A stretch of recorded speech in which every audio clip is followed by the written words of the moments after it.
But this moment marked the beginning of 2.5 centuries of slavery in what would become the United States. The English continued their colonial settlement in 1620 with the establishing of the Puritan colony at Plymouth, Massachusetts. Unlike the financially motivated London Company at Jamestown, the Puritan colonists at Plymouth, known as Pilgrims, had come to America in search of religious freedom. They voyaged across the Atlantic in the Mayflower, suffering months of terrible weather at sea. When they arrived in the New World, they first landed near what would become known as Provincetown.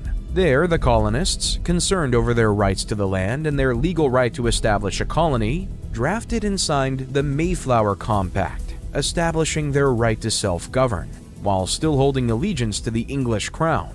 However, without finding a reasonable place to begin building their settlement, and after a brief but violent encounter with a local tribe, the Puritans found Provincetown unfit and sailed up the coast for better ground.